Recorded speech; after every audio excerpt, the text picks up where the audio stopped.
कोई हिंदू मुसलमान नहीं है, प्रधानमंत्री मोदी के लिए कोई हिंदू मुसलमान नहीं है, क्योंकि अगर योगी जी के लिए हिंदू और मुसलमान होता तो यूसुफ भाई की गाड़ी में योगी जी नजर नहीं आते। अगर प्रधानमंत्री मोदी के लिए हिंदू और मुसलमान होता तो प्रधानमंत्री मोदी सिखों के हार नाम पर, अजान के नाम पर, चालीसा के नाम पर और आरती के नाम पर जो दंगे और फसाद पूरे देश में करे जा रहे हैं, वो इस देश का प्रत्येक नागरिक अपनी आंखों से देख रहा है। लेकिन अपनी आंखों से भी देखने के बावजूद वो गूंगा और बहरा और तमाशीन बना हुआ है और खड़ा होकर इस तमाशे को देख। नमाज पढ़ी गई और नमाज पढ़ने वाले जो है ज्यादातर जो है हिंदू निकले। किन संगठन के निकले ये अभी तक खुलासा नहीं हो पाया, लेकिन ये तो हो गया है कि पूरा विश्व जो है अब लुलु मॉल को जान चुका है। अब सवाल ये उठता है कि जो भारत के इन्वेस्टर जो कहते हैं कि प्रधानमंत्री योगी आदित्यनाथ मुख्यमंत्री ये भी कहते हैं कि उत्तर प्रदेश में आइए, भारत में आइए, तो जो ये माहौल बन गया है क्या इसके बाद जो बाहर के इन्वेस्टर हैं वो भारत में आना चाहेंगे या नहीं चाहेंगे? मोहित शर्मा हमारे साथ है। मोहित भाई पहले तो बहुत बहुत स्वागत है आपका। जी आपका और आपके तमाम दर्शकों का भी। सबसे पहले तो मैं आपको एक बात बता दूं कि देश के अंदर कोई भी घटना या दुर्घटना घटित होती है तो उसमें सबसे ज्यादा लोग तो भारतीय जनता पार्टी के ही निकलते हैं। चाहे उदयपुर की घटना को ले लीजिए, चाहे जम्मू कश्मीर की घटना को ले लीजिए, चाहे फिर मध्य प्रदेश की घटना ले लीजिए, चाहे लुलु मॉल की घटना ले लीजिए,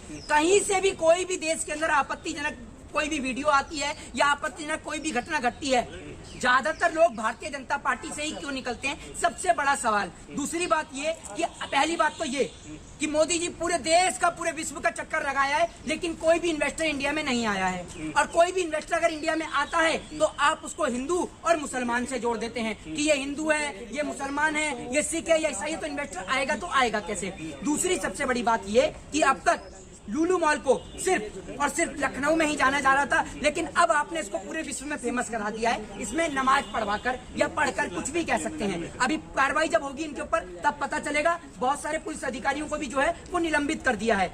कोई भी घटना घटित हो पुलिस को ही निलंबित किया जाता है, पुलिस को ही दोषी ठहराया जाता है। नेता मंत्रियों की कोई जिम्मेदारी नहीं है। जब नेता और मंत्री के राज में कोई घटना या दुर्घटना घटित होती है तो उनको पद से निष्कासित क्यों नहीं किया जाता, ये बताइए आप मुझे। जो इस देश के अंदर हर चीज का, हर गलती का, हर घटना का, हर दुर्घटना का मुआवजा जो है इस देश के अंदर पुलिस अधिकारियों को भुगतना पड़ता है। वो पुलिस अधिकारी जब आप उनको नहीं बताते, जब वो अपनी जान पर खेलकर मुजरिम को पकड़ कर लाते हैं और नेताजी बोलते हैं ये हमारा आदमी है छोड़ दो, है तब तो आप नहीं करते पुलिस वाले को निलंबित। अगर पुलिस वाला आपके तलवे ना चाटे, पुलिस वाला आपकी गुलामी ना करे तो आप उसको निलंबित करते हैं। कहा किस माहौल में आ चुका है हमारा देश? नमाज पढ़ते हैं 18 सेकंड का नमाज पढ़ के जब शांति है तो किस माहौल को क्या बिगाड़ना चाहते थे कुछ लोग? क्या इस देश में नमाज के नाम पर, अजान के नाम पर, चालीसा के नाम पर और आरती के नाम पर जो दंगे और फसाद पूरे देश में करे जा रहे हैं, वो इस देश का प्रत्येक नागरिक अपनी आंखों से देख रहा है। लेकिन अपनी आंखों से भी देखने के बावजूद वो गूंगा और बहरा और तमाशीन बना हुआ है और खड़ा होकर इस तमाशे को देख रहा है। चाहे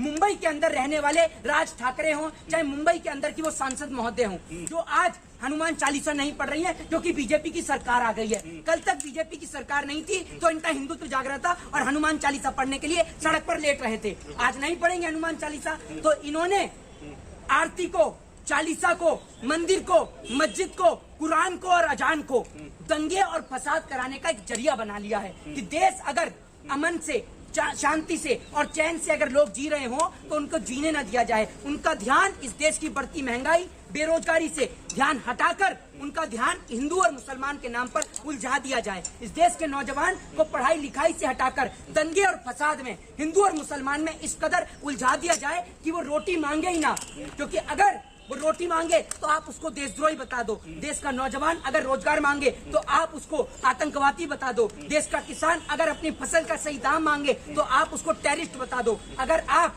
इस देश के अंदर सेना के जवान अपना अधिकार मांगे तो आप उनको कहते हो कि आपको सेना में कोई नहीं बुला रहा। तो देश को पूरी तरीके से, मुल्क को बर्बादी की तादाद पर इन लोगों ने पहुंचा दिया है और हिंदू और मुसलमान करने के चक्कर में ये मुल्क बर्बाद हो रहा है। और हम अपने पड़ोसी मुल्कों से सबक नहीं ले रहे। श्रीलंका तबाह हो गया, पाकिस्तान कंगाल हो गया, नेपाल की स्थिति पूरी तरीके से डैमेज है, भूटान पूरी तरीके से डैमेज है, लेकिन हम तब भी नहीं समझ रहे हैं और हम तब भी कोई सबक नहीं ले रहे हैं। अच्छा, इन्वेस्टर बाहर के जब इन्वेस्टर कैसे आएंगे? पहले तो आप इनवाइट करते हैं कि आके इन्वेस्ट कीजिए प्रदेश में, भारत में आइए। अब जब आ जाते हैं तो उसको बाइकाट करना शुरू करते हैं। कहीं ना कहीं किसी साजिश के थ्रू नमाज पढ़ा के या 18% 80% मुस्लिम कर्मचारी हैं या 80% हिंदू कर्मचारी है, ये सब ट्रेंड चला दिया जाता है। देखिए मैं आपको बता दूं, इस देश के अंदर पत्रकार महोदय आप भी बड़ी अच्छी तरीके से जानते हैं कि इस देश के अंदर हिंदू और मुसलमान सिर्फ गरीब आदमी के लिए है।